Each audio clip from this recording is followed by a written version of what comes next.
Jordan Sheridan live with my claw, coming for the oligarchy.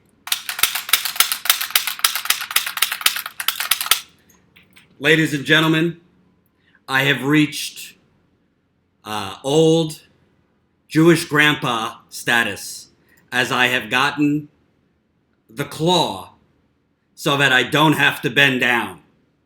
I had back surgery a month ago, and you're not supposed to bend, lift, or twist for 6 weeks, which is not easy. It's not easy. So somebody I know told me to get this thing. I'm a hypocrite. I know I call out Amazon, but I ordered it on Amazon, and it's really changing my life. It's really changing my life. So I'm a 32-year-old Jewish grandpa with the claw. So I just wanted to let you know I might use this as an accessory going forward.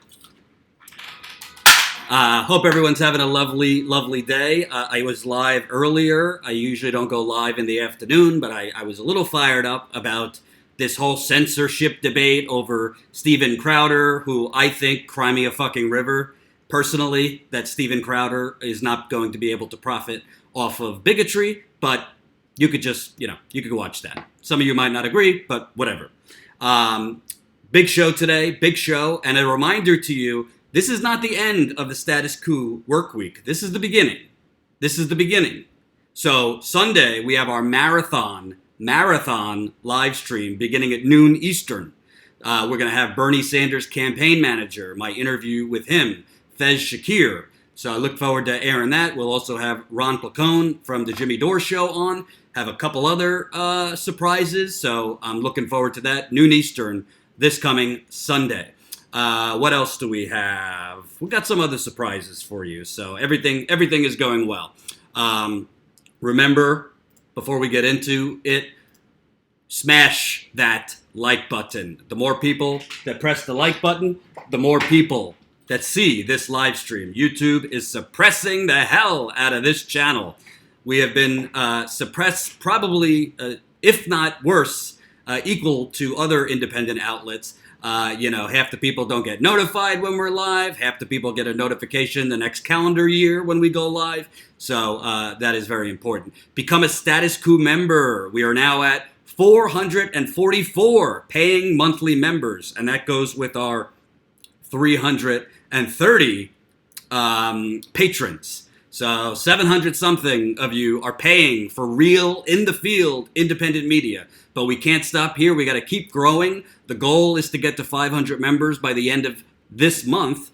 And the long-term goal is to grow our membership so big, so huge, that we could get out, that we don't have to depend on YouTube.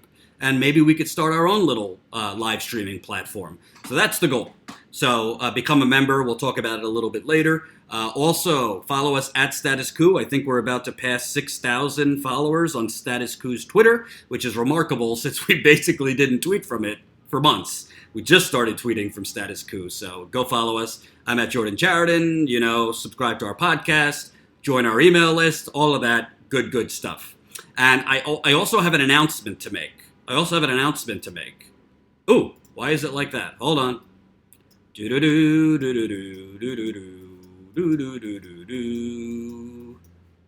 Hold on, farewell. So big. This is what happens when you do everything live. I gotta minimize that. I don't know why it's so big.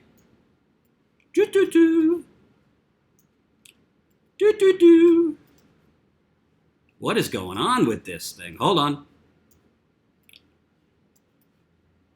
I hope you guys don't have motion sickness.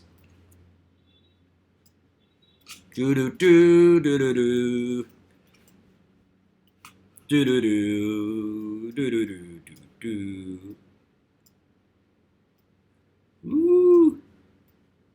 Wow, this is making me dizzy. Oh, and I have to show you something so good, too. Why is OBS so bad? Okay, I think it's coming now. Now we're getting smaller.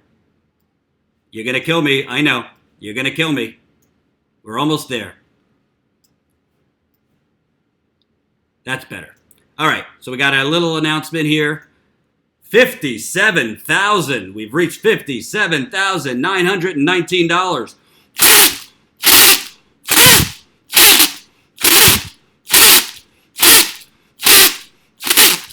But to keep it real, that's not an anonymous donor. That donor that just gave us $2,200, you're looking at him, Jordan Daniel Chariton. As I told you, we just hired a new journalist, a new in-the-field reporter. His name's Marcus Ely. I'm going to play you a clip from him a little bit later. I told you all week that I am fronting the money to bring him on board, because if I don't believe in this, if I'm not going to put my money where my mouth is, how could I ask you, the viewers, to put your money where your mouth is? So we have Marcus. We're hoping to keep him long-term, but we got to fundraise a lot more money for it. So I am putting my money where my mouth is, and I hope, I'm not expecting anyone to match my $2,200, but I hope each person, when they see that I, Jordan, and I'm not rich, and putting my money where my mouth is, and put in a sizable amount of money for Marcus, I really, really hope you guys will donate today and then again Sunday. Any amount counts. The minimum is $5 on GoFundMe. You can do whatever you want, $5 or $500, whatever you would like. But status quo, unlike other channels, we're not telling you, hey, give us money and we'll do, we'll do X, Y, and Z, but then we do Trump, Russia, Trump, Russia, Trump, Russia. We're getting out there. Marcus just covered Bernie in Nevada and California. Ty just covered Bernie in California. Ty and I will be going down to the debate, to cover the debate at the end of this month. And we got a couple other stories we want to get out in the field, but we need to grow our membership and we need to grow that GoFundMe. Jen will put the GoFundMe link in there, and this is a super chat. So thank you, thank you, thank you. Now, I'm going to start with Tulsi Gabbard. If you followed my story yesterday, I tried to be fair. Tulsi Gabbard did a breakfast this morning with a private equity group. I reached out to Tulsi Gabbard's campaign several times to get comment. They got back, her press secretary got back to me saying, can I get an extension? Because I gave him till 5 o'clock Eastern time. He said, can I have an extension? I say, well, I go live at 5, so I could give you till, 5:30. But I didn't hear back from them. So I didn't hear back from them before I did the segment on Tulsi's fundraiser. But Tulsi Gabbard, I guess, did a series of tweets today. And to be honest with you, there's some people that have YouTube channels that are kind of like, what's the word? Tulsi bros. I happen to like Tulsi Gabbard a lot. I'm not going to rake her over the coals completely, but I'm also not going to look the other way and treat her differently than I would any other politician. It's called not being a fanatic. It's called not being a sycophant. So I'll tell you, remind you of the details. If you don't know the story, Tulsi did a fundraiser this morning. The fundraiser was with Farvahar Partners. Farvahar Partners is a private equity group. It's not like literally on Wall Street, but Wall Street, when you refer to Wall Street, it's not literally you have to be on the block Wall Street. It's private equity groups, it's hedge funds, it's those kinds of things. So Farvahar Partners is run by that gentleman, Omid Malik, and he used to be a big executive at Bank of America. So, as I said yesterday, listen, he's a former Bank of America executive, and this is a small boutique private equity firm, but they do business with hedge funds and other usual suspects of Wall Street. I mean, I'm not going to sugarcoat it. It's a private equity group that hosted the breakfast. I reached out to Tulsi's campaign again to ask, did this private equity group give you a donation? I also asked, was the people in attendance? Was there a minimum donation level to be in attendance of this event? Because a lot of fundraisers have a minimum donation to attend. I asked, what is this person, Omid Malik's, and Farvahar Partners, what is their position? Are they for tighter Wall Street regulation? Are they for Medicare for all? Are they for reinstating Glass-Steagall? I haven't heard back from them. So I've given them every opportunity. I'm being a journalist, so I've reached out. They did not get back to me.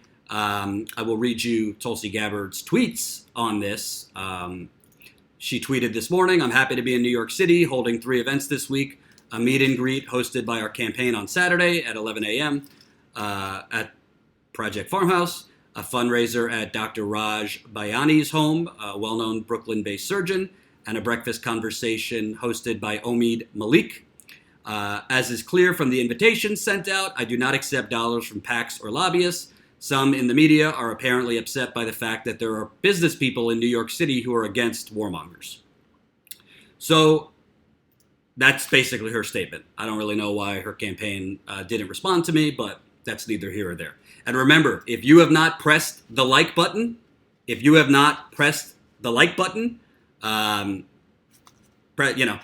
more people that press the like button, the more people that see this live stream. David says, "Your deadline is a bit ridiculous to insist on an answer so soon." I don't know if you know journalism, but generally you reach out. I reached out to her yesterday morning, several hours before my live stream. It's not like I reached out an hour before my live stream. I reached out several hours before my live stream. So that's kind of what journalists do. Sometimes you reach out 2 or 3 hours before a story. I gave her pretty much half a day. And frankly, I don't know why it would take all day to come up with just a response to the details about this fundraiser and why you're doing the fundraiser. It shouldn't take all day to just give a comment. That's what I believe. So I think some people, I wouldn't give like Joe Biden or Kamala Harris 3 days. So why would I give? I'm not going to treat Tulsi Gabbard differently than I would others. That's just kind of being a homer rather than being a journalist, in my opinion. So I think that, to me, Tulsi Gabbard's response, well, first let me say what I think is the most problematic part of this. To me, I don't think the most problematic part of this fundraiser she did is the person hosting the fundraiser. Again, Farvahar Partners, a former Bank of America executive. In theory, you could have somebody, his name's Omid Malik, I think he's Iranian. As an Iranian, he's also Muslim. He might, as a Muslim and Iranian, be very attracted to her positions on stopping the endless war, ending the military-industrial complex, all that.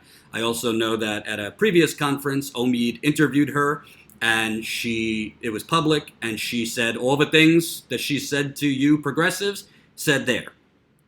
I think the problem is, number one, this was a private event. We don't know what was said. But more importantly, it's not really that. To me, I don't know what this guy's position is. He might not be a raving progressive, but he might also think we need to curb the military-industrial complex. To me, the problem is where this event was held. And again, if you are against this, or you think I'm being unfair, I think you're thinking more as a Tulsi Gabbard supporter rather than thinking critically. You probably have a bias for Tulsi Gabbard, and that's why you think I'm being unfair. But I would honestly not be doing my job if I treated her with kid gloves, but attacked Joe Biden, Kamala Harris, Pete Buttigieg. I remove the person and just I have to be consistent. So if you look at the place she had this event, it's called the Core Club, and I know it because I live in New York City. Quote, "The Fat Cat hedge fund guys love this place," said Richard David Story, the editors of Departures, the glossy travel magazine distributed to holders of American Express Platinum and Centurion cards. "These guys take their heartbeats per minute as seriously as they take their investment portfolios. As putative fat cats, the club's members, of which there are now 1,500, are presumably undaunted by the club's $50,000 initiation fee and $15,000 annual fees." I'm sorry, again, I'm not here to attack Tulsi Gabbard. I'm not here to. It's one event. One event does not make a pattern. But the bottom line is, this is a place where rich financial plutocrats congregate in New York City. It just is. That's the facts. Doesn't make Tulsi Gabbard a fraud, but her reform message which I like her reform message. If Bernie Sanders strolled in to a posh New York City private club with a $50,000 initiation fee, a $15,000 annual fee, where hedge funders go, where Wall Street bankers go, every single one of you would be calling for the pitchforks. Thank you, Jedi77, $5 in the super chat. This is a super chat. Keep it coming. So the bottom line is, Tulsi Gabbard had an event this morning.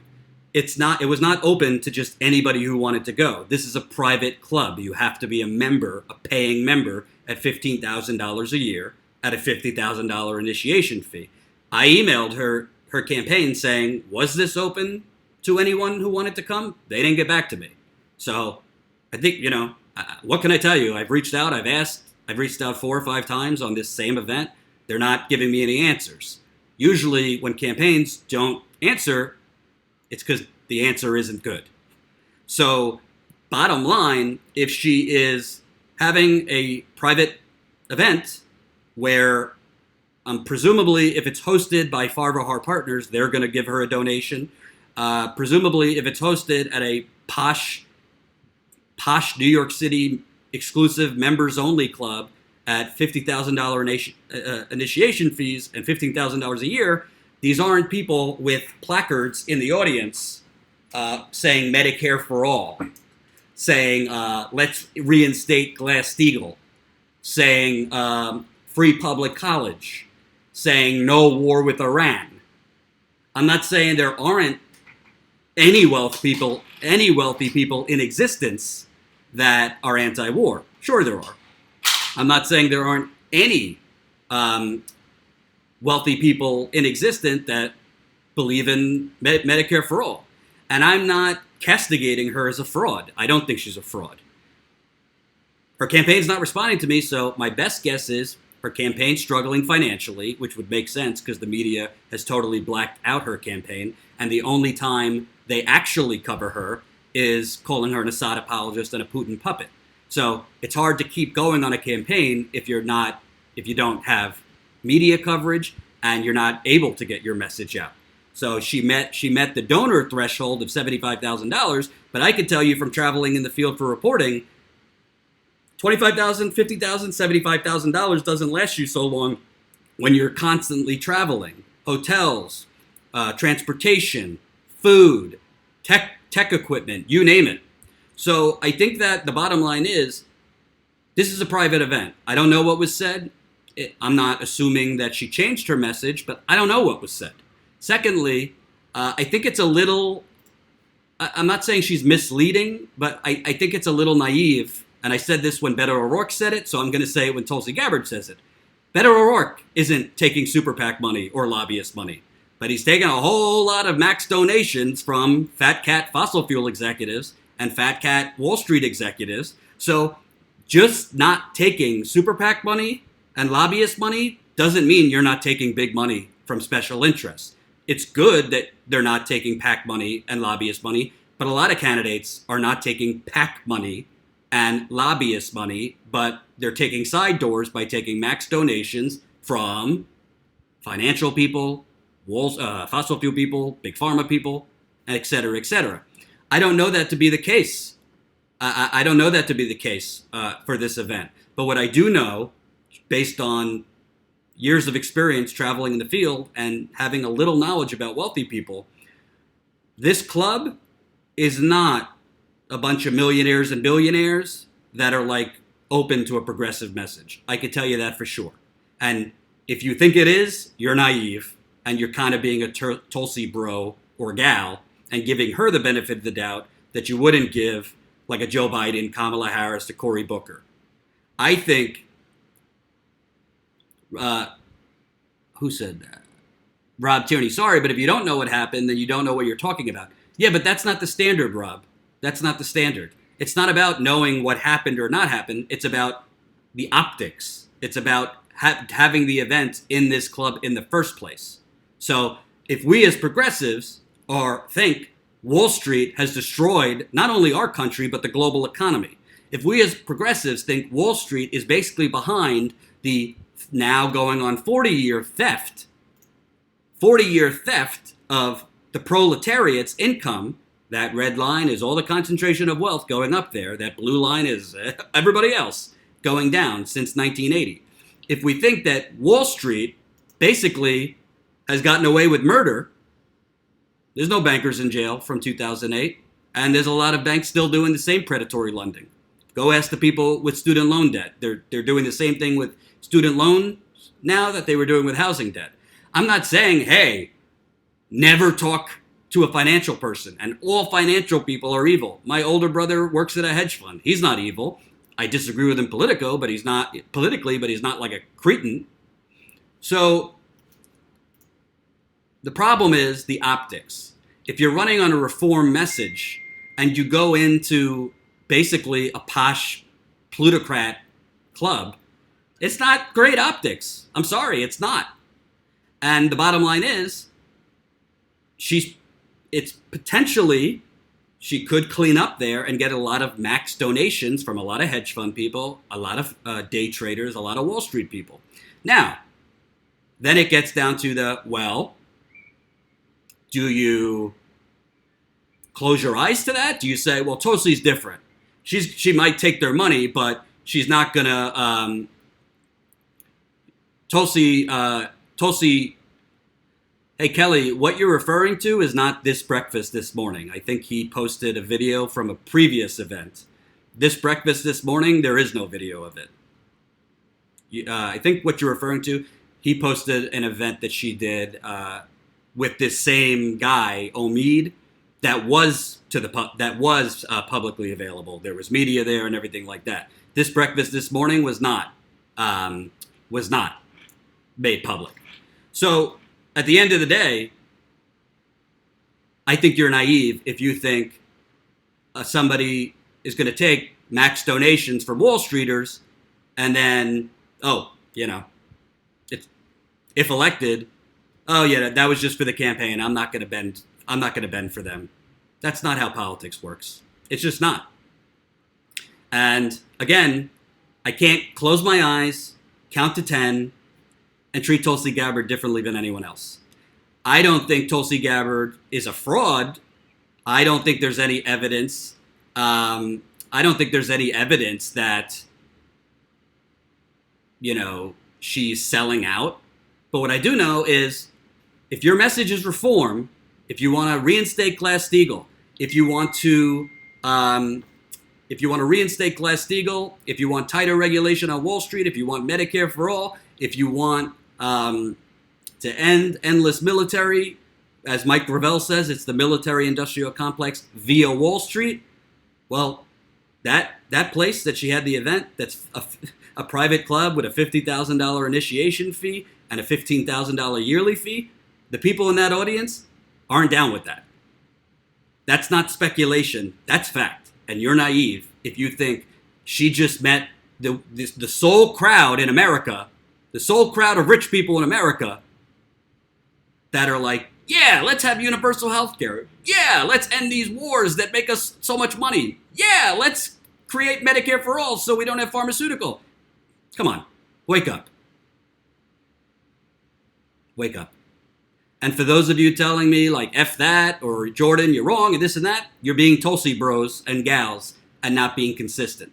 Because we both know, if this was any other politician, you wouldn't be giving that same benefit of the doubt.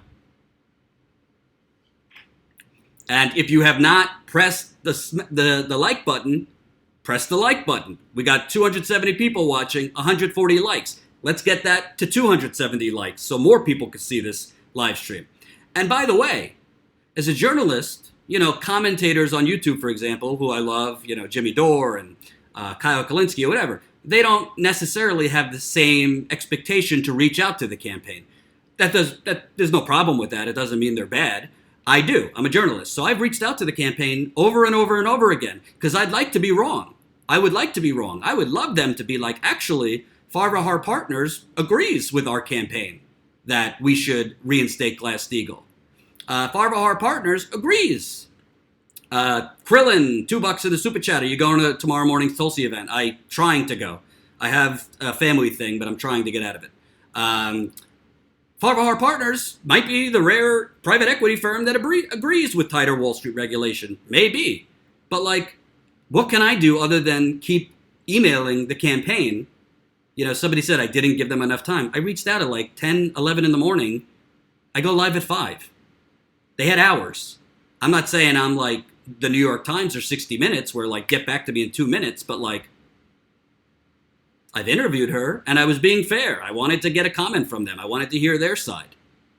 And like I said yesterday, I don't think one event makes a pattern. I don't think she should be condemned as a fraud. I don't think she's a sellout. I'm not saying those things. But what I do think is it's problematic if you have a reform message to go have a private breakfast with a bunch of hedge funders, Wall Street types, and posh plutocrats from New York City. Sorry if you don't like that, but that's the truth. And by the way, like, most journalists do not, like, reach out, like, giving you a full day to respond. I mean, usually you got a couple hours. So I gave them quite a lot of time. And honestly, I think you need to ask yourself, why would it be so difficult just to send a comment explaining your rationale for this event? If you have the truth on your side, if it's not a problematic event, if you feel fine about doing it and you have legitimate reasons, that's not hard to just send a 2-sentence thing. So again, this is not me condemning Tulsi Gabbard. It's not me saying she's terrible. But at the end of the day, folks, I don't care if it's Tulsi Gabbard or Ronald McDonald. If they go do a private, not available to the media, not available to the open public, you have to be a private member of this club to attend. And presumably, you're probably going to get some max donations from some financial people. You know, I got to be consistent. That's a little suspect. That's a little suspect.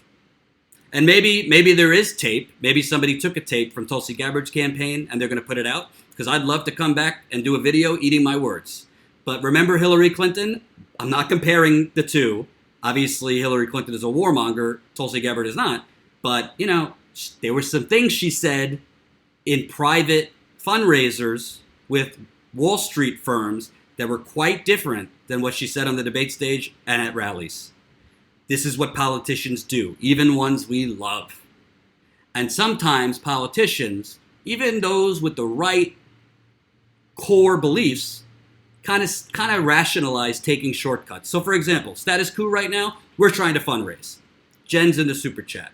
We've had a couple opportunities to take money from some pretty devious plutocrats. We had one offer that was a lot of money. It would be a lie if I said we didn't think it over. We are human, and it would have been a shortcut. We could have got out in the field. We would have grown a lot faster, but the strings attached were intolerable, so we didn't do it. So you got to ask yourself, as a campaign, has Tulsi Gabbard been blacked out by the media? 100%. When she does get any media coverage, it's propaganda and smear. So I get it if she needs money to continue the campaign. I'd rather her come to the people and be honest and say, you know, the train's falling off the station. We're kind of, you know, we need a little injection. I want to come to you, the people. That's what I would prefer. And this guy, Omid Malik from Farvahar Partners, who sponsored the breakfast, he might be a former Bank of America executive that believes in regulation, believes in Medicare for all, or doesn't, but is open to hearing from Tulsi Gabbard. That might be the case. But like I said, my issue isn't really the private equity group that sponsored the breakfast. My issue is this breakfast is in a private, posh, exclusive members club. You got $50,000 for an initiation fee to anywhere? You got $15,000 a year to go to this club? I think you're being a little naive if you think the people in attendance at an event like this are humanitarian progressives who just want to, you know, save the children, stop the war. So that's what I think. Again, let me check if they got back to me, because I did reach back out to her campaign before I went live. They did not. They did not reach back out to me. So all I could do as a journalist, I reached out. I reached out again. I reached out again. I reached out again. I hope that they make some of the event public so we could see what was said. We'll be able to see when the next quarter's financial information comes out. You know, candidates for every 3 months have to report how much money their donors. We'll see if she got donations around this date, and we'll see who they came from. I don't think all financial people are evil people, but I think most of them are pretty self-interested and want government to set policy for them. And if you usually think that, but you're not thinking that way because it's Tulsi Gabbard, sorry, you're being naive. So, before I move on, I want to continue to stress. That status quo, and thank you, Kelly Elaine, $20 in the GoFundMe to match, well, not quite match, but begin to start the GoFundMe after my $2,200 donation. I fronted $2,200 to pay for our reporter, Marcus, because we didn't have the money yet from the company. So I said, if I'm not going to put my money where my mouth is, if I don't believe that the company will succeed, how can I ask other people to give their money? So I hope you'll contribute to the GoFundMe. Before I get to the next story, which unbelievably, well, not unbelievably, Joe Biden is already, he's borrowed Mitt Romney's flip-flops from 2012. Literally, in 48 hours, he's suddenly against the Hyde Amendment. You can't make this stuff up. You cannot make this stuff up. But before I do that, I want to remind you, we're trying to grow our membership, our membership, so we can get out in the field and stay out in the field. So you haven't seen him in a while, but here is a little sneak peek at what Ty was doing last weekend covering Bernie in California. The more members we get, the more we'll be able to go out in the field, cover Bernie events and Tulsi events. I hope I'm still welcome as a member of the press to cover her events. I'm just not, if there's something to critique, I will. But I still want to cover Tulsi's events. We need more members to get out there in the field. Here's some of Ty over this past weekend. Let me holler at you, bro. What's your name? Rama, how you feeling, man? Good, man. Big fan of Jordan. What up, brother? So tell me, what stood out today that got you hyped up about Bernie Sanders? I'm a big fan of his policies, man. Medicare for all, college for all. I'm a big fan of his policies. For sure. Is there, was you following him in 2016? Yes. Okay. Tell me, is it a difference between the energy then and the energy now? Because a lot more people know who he is. Like, tell me about it. This is my second Bernie rally ever. 2016 was my first, and it always feels like a rock concert. Good, good, man. What's your name, bro? Rama. Rama, appreciate you. Thank you, my friend. Be cool. So we got a lot of people that hyped up. Can I holler at you for a second? How you feeling right now? I feel great. Tell me about it. What got you out here? Well, I was here 4 years ago, and I came to that rally with being kind of unfamiliar with him, and ever since then, I was like, oh my gosh, this is what I'm about and what everybody should be about, and I didn't even know that I was about some of these things, and now I can't live without everything that Bernie stands for. Well, tell me, what's the difference between 2016 and now? The energy. Like, yeah. I was like, be more specific. I don't know. Okay. I don't know. How did it feel to you? Amazing. Good. Except I feel like now, since he came out with his ideas and he was like the first one to, have all these amazing ideas that people got on board with, now it's a little more like, instead of like, what? Is that possible? Woo, I think. Now it's like, yes, we know it's possible. We're going to make it happen. All right. What's your name? I'm Harmony Smith. Thank you. Appreciate it. Thank you so much. So I feel great about the message that this candidate has articulated, because at least it lays out the real issues of our society. And if the viewers really want to hold somebody accountable, hold out somebody who's going to speak the truth, not run on a very watered down campaign or platform. Yeah. And at least at this point, Bernie Sanders is at least coming out saying, hey, this is what I'm about. I've been saying the same thing throughout my entire 40 years of politics, and I have not detracted from that stand. There's no one else in our today's society that can attest to that type of fortitude for their issues. Yeah. And so I take my hat off for what I heard today. This is the first time I've paid this much attention to Bernie Sanders, and I think he has started an awesome first step during his presidential candidacy for 2020. I'm good, man. So we got a Bernie supporter out here. Yep. So tell me how you feeling, Pimpin'? I'm feeling good. That rally got me all riled up, ready to go. I love hearing him talk about the military budget and how he's not afraid to speak about that.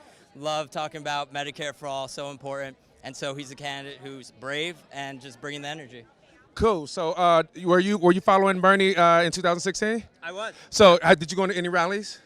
2016, I did not go to any rallies. Okay. You know, the past couple years getting so passionate due to the things that have been happening over the past couple years since the last election. And so now I'm out here trying to do my part, trying to make some noise and trying to get people involved. Good. That's cool, man. So what provoked you to come out? Was there anything that happened in the past 4 years, 3 years? I'll be honest. What really provoked me the most, being a man of color, is just feeling and hearing that racism coming more to the forefront. As a young boy, I felt that, amongst children when I was a child, and I thought I was done with that. I thought it was over. But then starting to see that rear its head again was really disturbing, and that is actually what really started to move me and get into this and say, I didn't stand up for it then, and I'm gonna stand now. So. Were you able to read the Political article that they just wrote on Bernie Sanders? I did. I browsed through it, and I mean, it does come off as a hit piece. It's not something that I thought was bringing anything positive to the table. Racist as well, not just a hit piece, like anti-Semitic as well. All that imagery was just, come on.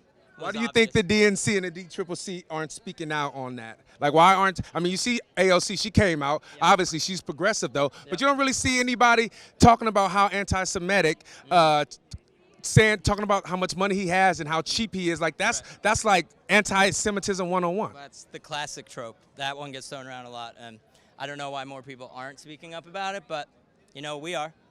So think about the DNC, though. What do you think he has to... How should he approach the DNC, considering everything that they did in 2016 during the primaries?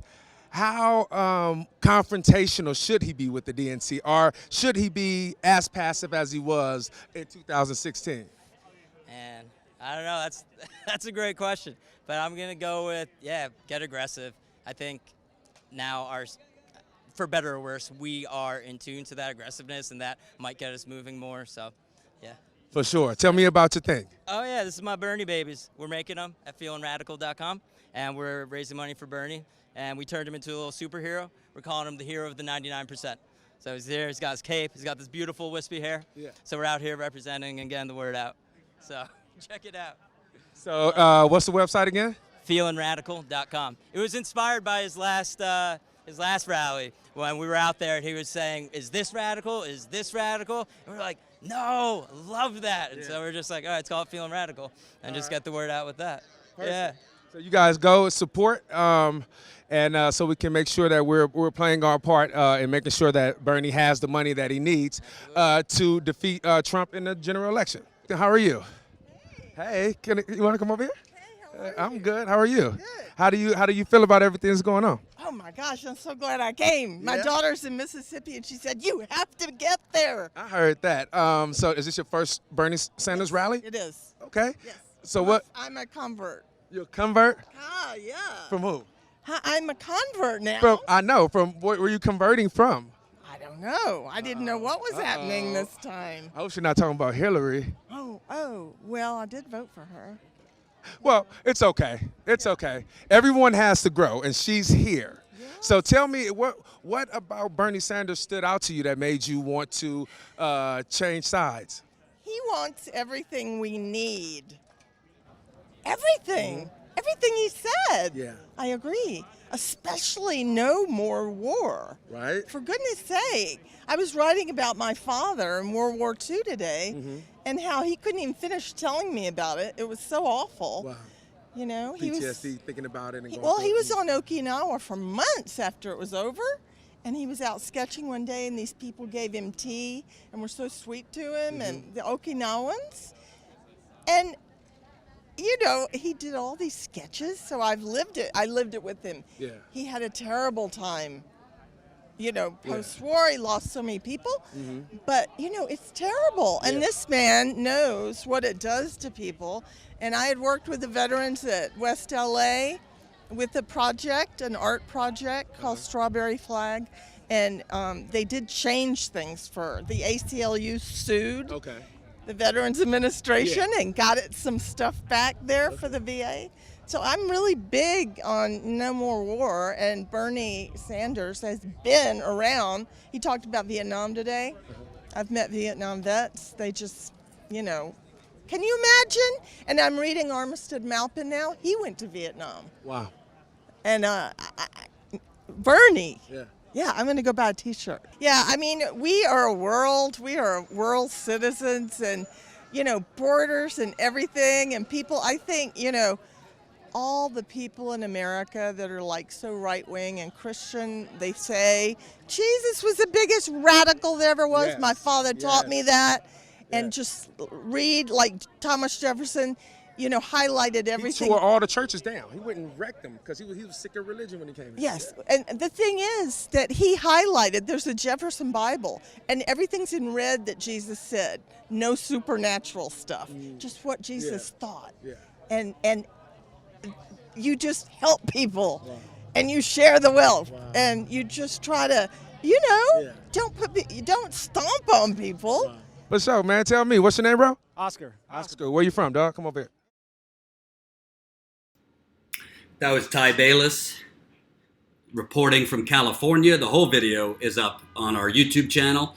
And reminder, if you want us to get out on the campaign trail, you know what you need to do. Statuscoup.com/join. We are trying to get to that 500 member number by the end of this month. We are showing you what we're going to do. We're not just telling you what we're going to do. We're showing you. We don't believe in talk. And there's a lot of groups out there that are very, very, become a member, give us money, we're gonna cover all these great things, and then what do you get? Trump, Russia, 24/7. No. You become a member, or you contribute to the GoFundMe, or you do both, you're gonna get in the field reporting on the campaign trail, on environmental genocide, on the disappearing middle class, on police brutality, on economic oppression, and on the disease that is capitalism. Thank you. Nicole, $20 in the super chat. I support Tulsi, but appreciate your fair coverage on candidates and their financing. I support you also and think you're a wonderful journalist. Thank you for your work on Flint. You're making a difference. Well, that's really nice of you, Nicole. Appreciate that. And by the way, as I said, I like Tulsi Gabbard. That segment and that topic wasn't to bash her, but I'm not a Democrat or a Republican, and I'm not a Bernie bro or a Tulsi bro. I'm going to keep it real on everyone. I've always said, if I find out tomorrow that Bernie Sanders is money laundering or Bernie Sanders is a fraud, I'm going to be the first one to report it. So do I give her the benefit of the doubt to say I don't think she's a sellout or a fraud? No, I don't think she's a fraud. I don't think she's a sellout. But I think it's problematic. I think if your message is reform and you go give a private fundraising talk with a private members-only club at a $50,000 initiation fee and a $15,000 yearly fee, those aren't exactly the progressive, sons and daughters of America. Sorry. So now on to someone that I will not ever give the benefit of the doubt to. Joe Biden. Say it ain't so, Joe. And I gotta do the graphic. I'm probably gonna be doing this every day for months. That's the slow-moving train wreck that is Joe Biden, about to crash into a re-election of Donald Trump if the neoliberal corporate Democratic Party gets their way. Joe Biden is the conductor of this slow-moving train wreck. Thank you, Colin Tooley, for that fantastic graphic. So, what's really unbelievable, although Mitt Romney has been rehabilitated since 2012 into the common sense Republican. He's a vulture plutocrat. But remember when we were all oh my God, Mitt Romney, where do I get my Mitt Romney flip-flops? Joe Biden, the story was out 2 days ago in the New York Times, or 3 days ago, that Joe Biden was for the Hyde Amendment, which bans federal funding for abortions. Bernie Sanders has been against it since it was initiated. So Joe Biden is against the Hyde Amendment 3 days ago. It also came out, Joe Biden had this doozy in the 1970s saying, I don't think that a woman has the sole right to say what should happen to her body. I don't really, for people that want to say, well, this was the 70s. If someone said something ever, I don't care if it's 40 or 50 years ago, I don't think that a woman has the sole right to say what should happen to her body. The person thought that at one point. So why should we think that they are someone that's going to be consistent on women and female reproductive rights? Why should we think this is the guy we want as president to appoint Supreme Court justice? You think that his deal breaker for Supreme Court justices is going to be keeping Roe versus Wade with statements like that? Or with 3 days ago saying, I'm for the Hyde Amendment, which bans federal funding for abortion? But suddenly,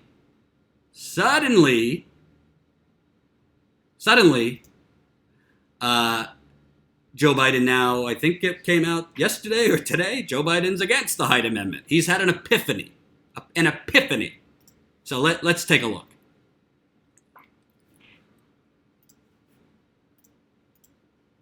Through the final details of my health care plan, like others in this race, and I've been struggling with the problems that Hyde now presents. If I believe health care is a right, as I do, I can no longer support an amendment that makes that right dependent on someone's zip code. Kate Bedingfield is Deputy Campaign Manager and Communications Director for the Biden campaign, and we certainly appreciate you coming in to talk to us about this. Thanks for having me. I appreciate it. So 24 hours ago, Biden was on the record. He was still supporting the Hyde Amendment. Walk us through the anatomy of this decision change. This is a big change of heart. Well, look, this is not a decision about politics for him. It's a decision about health care. You heard him say last night that Roe is under unprecedented assault in this country. We see Republican-led state legislatures, by the way, following the lead of President. When did this become an issue about health care for him and not an issue about religion or morality? It is an issue about health care access. And you heard him say that last night, that Roe is under unprecedented assault. You have Republican-led state legislatures following Donald Trump's lead, by the way, who said that on the campaign trail that women who had abortions should be punished, trying to cut off access, predominantly impacting minorities and women in under communities. And so the Vice President feels I don't need to play any more of that crap. Basically, it's no different than Hillary Clinton's spokespeople that would go on TV in 2016 and twist themselves into human pretzels to try and give fake hollow answers for why she's changing her position. And honestly, Jen, I want to be careful here because I'm not a woman, but I don't understand, as a woman, how you're going on national television and defending this man. I don't get that. I really don't. So, what's behind this epiphany?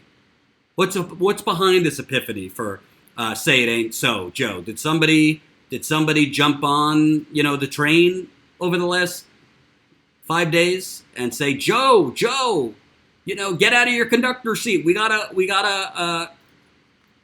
talk about this Hyde Amendment thing. Well, apparently that was the case. And it was not only his campaign, but a celebrity that convinced him to change his position.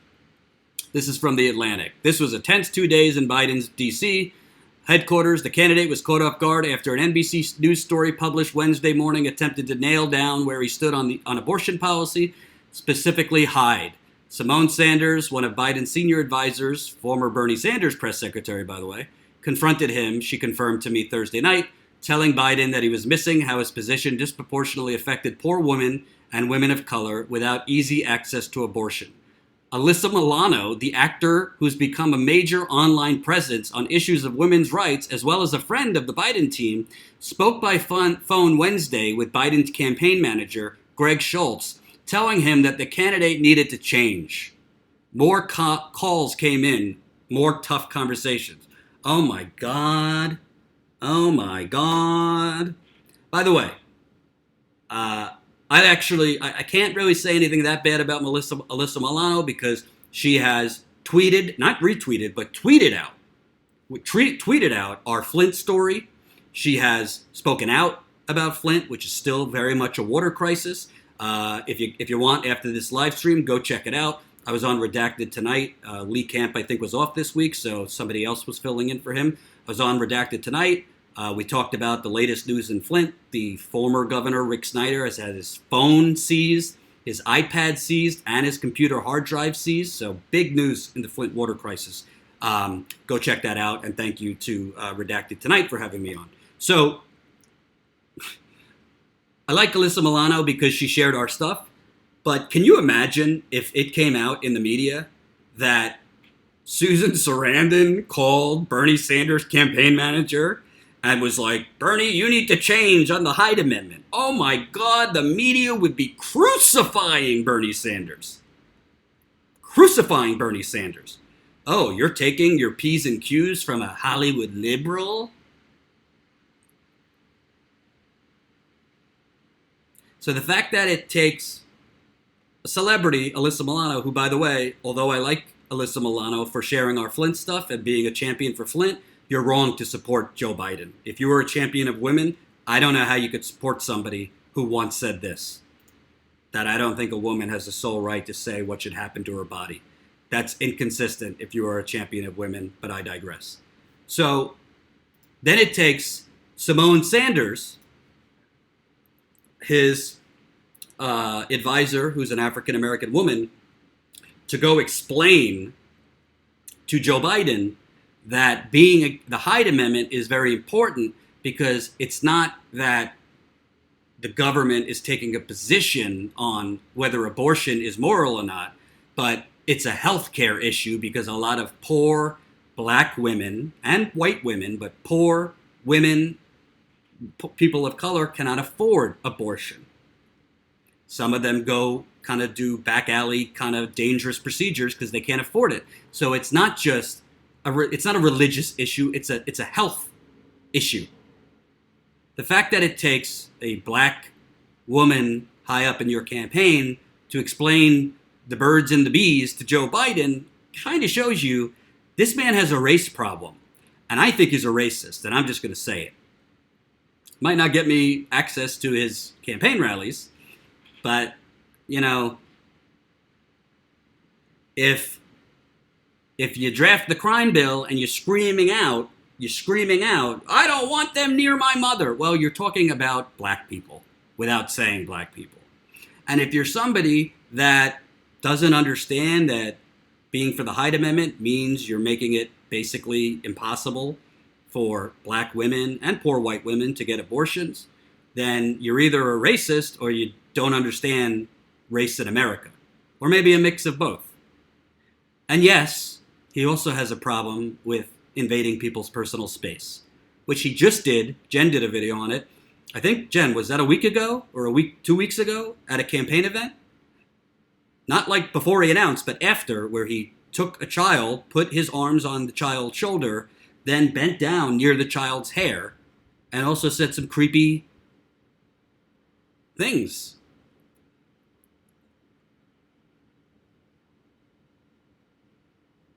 So not only is he borrowing Mitt Romney's flip-flops, but he's a political weather vane. A political weather vane. Thank you, John Aubrey, $20, $61 from Corey Savignano, bringing us to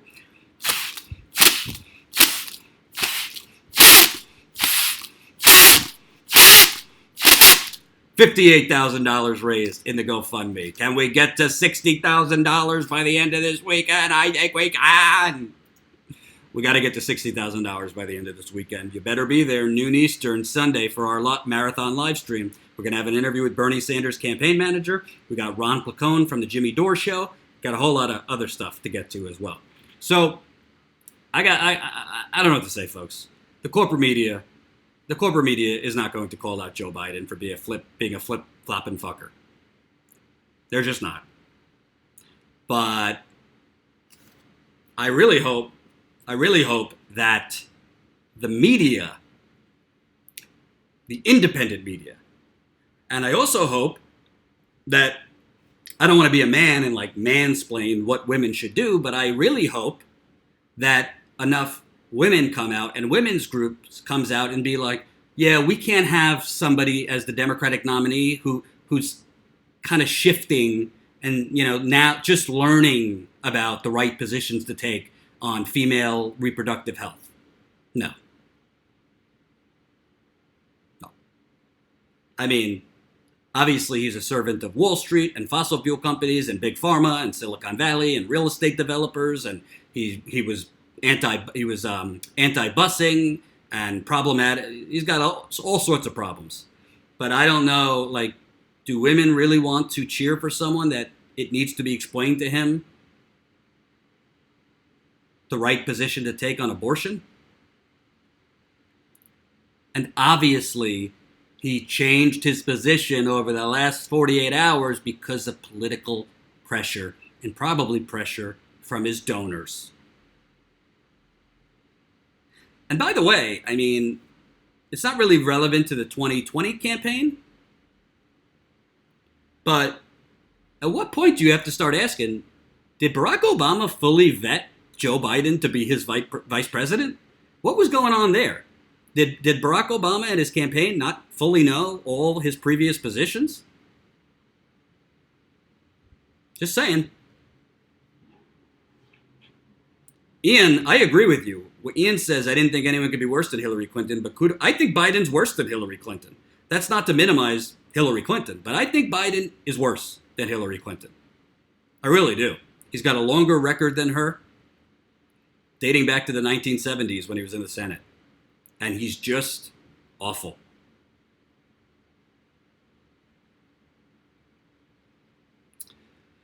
So, folks, before I go, noon Eastern on Sunday. Don't expect YouTube to notify you. Put it in to your phone right now. Noon Eastern Sunday. We got a marathon live chat. We're going to be trying to raise money in the GoFundMe, of course. We're going to be trying to grow our membership. Membership is how we grow. Right now, we are at 444 members. Our goal for the end of this month is 500. So I want to grow. My target for the end of this weekend is to get to 460, count it, 460 members by the end of this weekend. And I want to get to $60,000 in GoFundMe. I think both are attainable. And if you're coming to this late, that anonymous person, I just forgot to click the box to show my name. That was me. I just put in $2,200 of my own money because, as I told you, I personally fronted the money to pay for our new reporter, Marcus Ely. And if you haven't seen Marcus yet, here's a little bit of who he is. I really want to kind of rant for a second.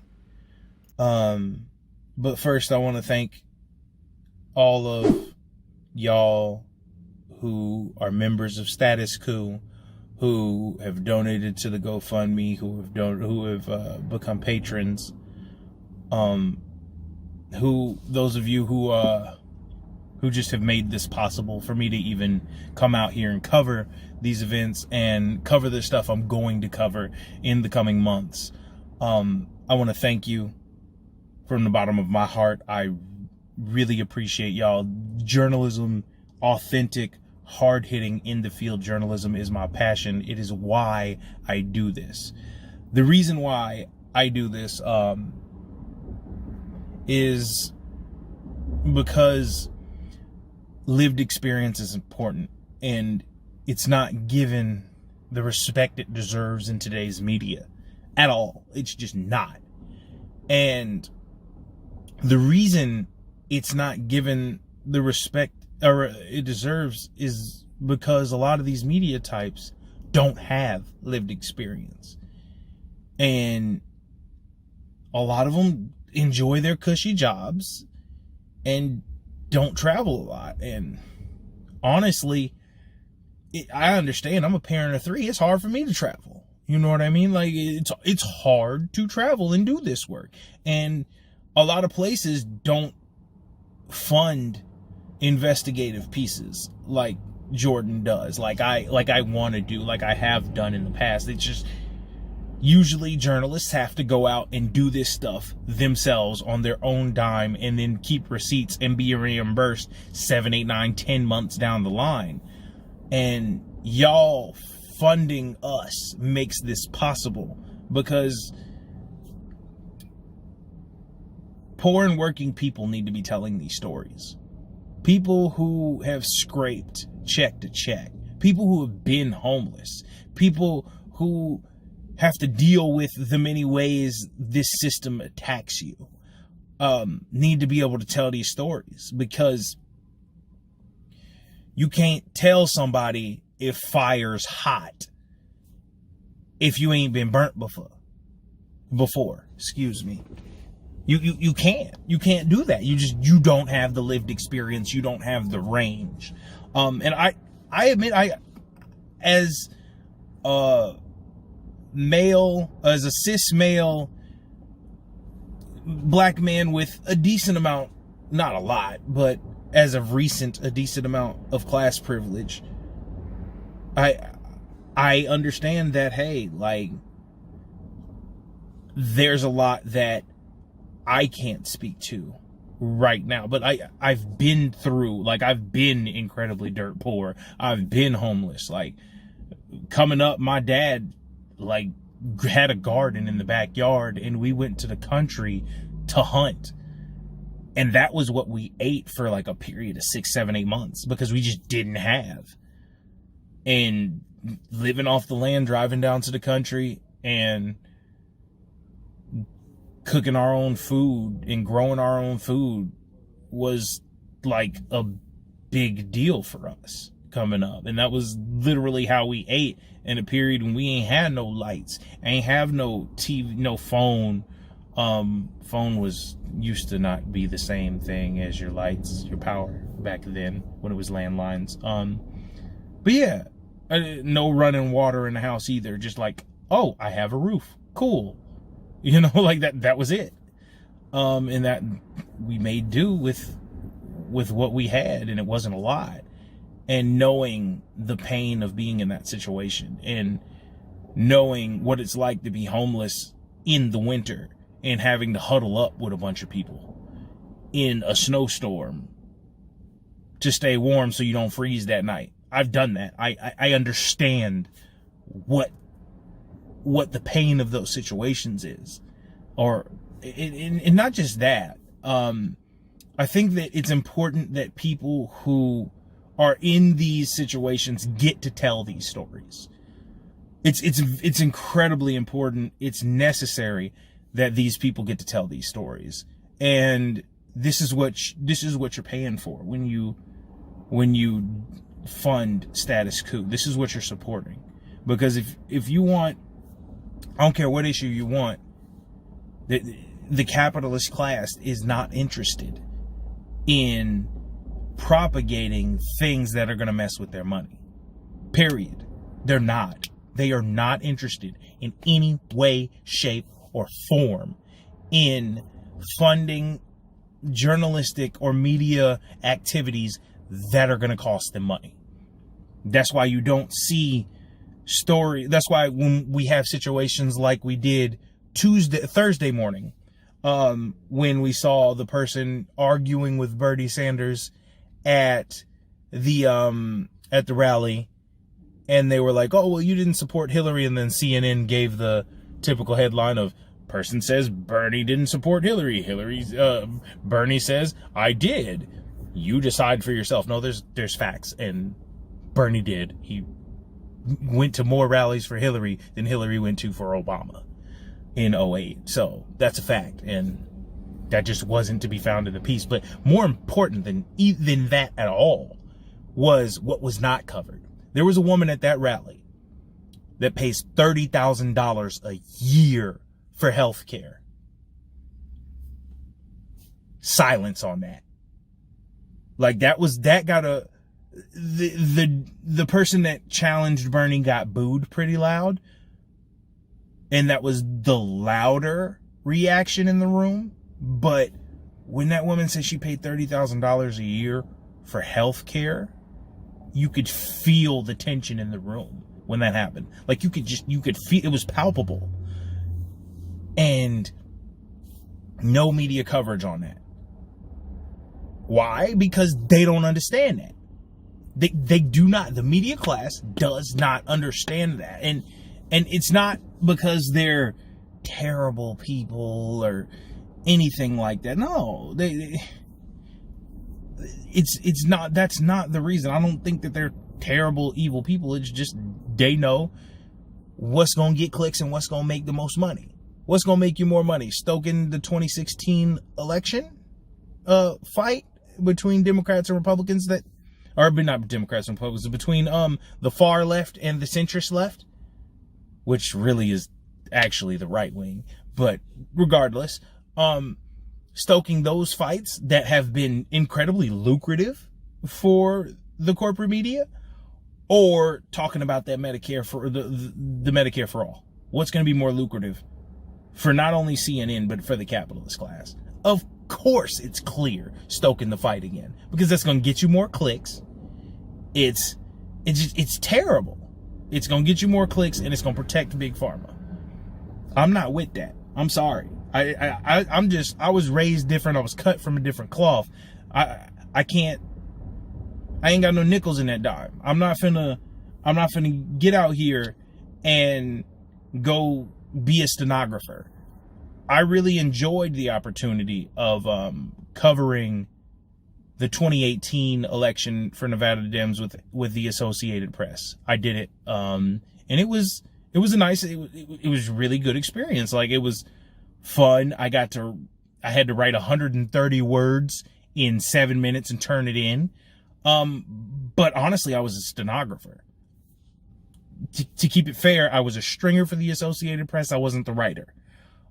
And I really, I don't want to knock them, because the Associated Press has a really high standard of just what people said. Like, they are what Jordan talks about stenographers. The Associated Press's plan for journalism is that they are the wire service. They let other people do that. There's arguments in favor and against the Associated Press doing what they do. But that, for me, is not the type of journalism I want to do at all. I enjoyed the opportunity. It was great to be there. And in that momentous moment when Nevada became one of the first states to have two women in Congress, it representing us for the Senate. That was an important moment. I was really happy to be there. But at the same time, I don't want to be a stenographer. I don't want to do that. There are people that want to do that. That's not what's for me. What's for me is using my abilities to get out there and tell the stories. I don't like to bloviate about myself. I really don't. Maybe it's the fact that I'm a person that lives with depression. But I'm not all that different from you. I'm not all that great. It ain't about me. The issue isn't about what I think about things all the time. The issue is people are hurting. That hurt needs to be seen. It needs to be put on a platform. That's what I want to showcase. That's what I want to do. I want to give you the microphone. I want to be a megaphone for you. That's what I want to do. I don't want to come out here and bloviate and sit in the studio all the time and just do hot takes. Yeah, we got to do them because that gets clicks, and we have to break down some of these issues, and they need to be broken down. But what's more important is getting out in the field and doing those stories. Jordan's been in Flint more than anybody, period. Ain't nobody been in Flint, and everybody like to talk about Flint still ain't got clean water. Great. Where you at? Where you at? Nowhere. You want to talk about Flint ain't got clean water? What you doing though? Put your money where your mouth is. Don't tweet about it. Be about it. Skip a status update. Get your stacking up straight. Like, come on, bruh. I that's a locksmith line, by the way. Since I'm in the Bay, I might as well shout out that boy. But like, seriously, like, come on, fam. Where y'all at? Like, I'm sorry. I'm not that dude like that. I can't just talk about things over and over and over and over and over again. Journalism has an effect. The work we do has an effect on society. And I want the effect that my journalism has to be a positive one, period. And if you're doing journalism that doesn't have an effect and you're saying, oh, well, I'm not biased. No. Your bias is the establishment. Your bias is to keep things the same. That's a bias. That's why they're called the establishment. You have an establishment bias. Your bias is to keep things the same. And by the same, I mean the same where we got half of the country can't afford a $400 emergency. That's the same you want to keep. Kids dying in cages. That's the same you want to keep. Babies getting separated from their families. That's the same you want to keep. These white men running around shooting up something every day. That's the same you want to keep. Understand that when when you are a journalist that has an establishment bias, that's the establishment you're keeping. That's on you. I'm not that dude. That's why I'm with Status Quo. Y'all can donate. I'm finna go up into this event. I got to get up out of here. I'm rambling on. It's 13 minutes. But hit the smash that like button. Hit the bell. Subscribe so you can get notifications. The YouTube suppression is for real. Yeah, they don't want these stories getting out there, but we gonna get them out there anyways. Yeah. Become a member of the Status Quo. We appreciate y'all. I appreciate y'all. I thank y'all so much. Like, I'm literally doing my dream job because of y'all, because of you. 2 weeks ago, I was working security. You understand me? I was working security graveyard and sleeping 3 to 5 hours a day and being a stay-at-home dad and working graveyard. I'm out here doing the job that I want to do because of you. So if this will not be the case. I can put it on everything I love, but this won't be the case. But if nothing comes of the work that I do, there's that change already. You have given me my dream job. So that change in itself is already cemented. Thank you guys. I appreciate y'all so much. But I'm gonna get up out of here and get on, and I gotta kick some butt for y'all, because I promise you, your money is not wasted. Your money is not wasted. It's not. I'm finna put foot to pavement, microphone to mouth, foot to establishment ass. I don't play that. I'm sorry, I'm cussing, but yeah. Appreciate y'all. I'm gonna go. Hope you enjoyed that last video. Hop on over to statusquo.com where you can sign up for our email list and become a member for as low as $5 to $10 a month. Membership is how we grow. That's statusquo.com/join. And remember, join our email list so we can grow the revolution with you.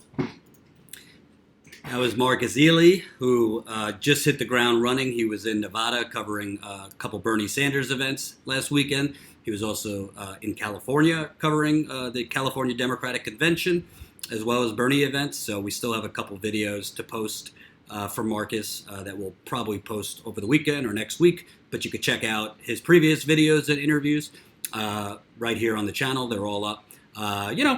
He's young. Well, he's not.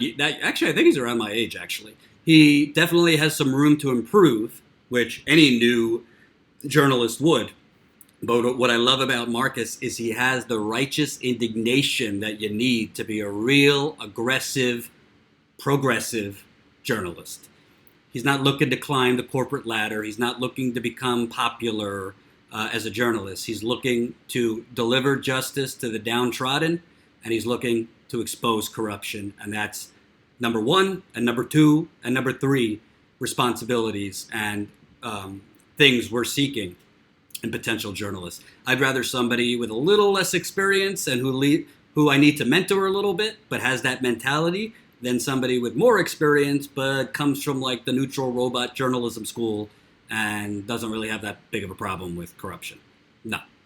So you're damn right we're going to change the country. Thank you, Justine Townbridge. We're going to change the country and we're going to change the world. One member at a time. I have an update. We are now at 445 members. So we'd like to get that to 460 by the end of this weekend. I'm going to be live noon Eastern on Sunday. Rain or shine, I'll be live noon Eastern Sunday for our marathon GoFundMe/membership live stream. We're going to have an interview with Bernie Sanders campaign manager, Fez Shakir. We're also going to have Ron Bacone from the Jimmy Dore Show. So if you've been on the fence, what are you waiting for? Go to statusquo.com/join. Become a member for as low as $5 to $10 a month. You'll also get great bonus content as a member. Behind the scenes content that we don't put on YouTube. So put away the Starbucks this week, or put away whatever you spend, $5, $10, $20 a month, or $179 annually. Become a Status Quo member. There's no excuse. Thank you for watching. I'll see you Sunday. Remember, most people are not lacking compassion in this country. Most people have no fucking idea what in earth is going on. Peace out.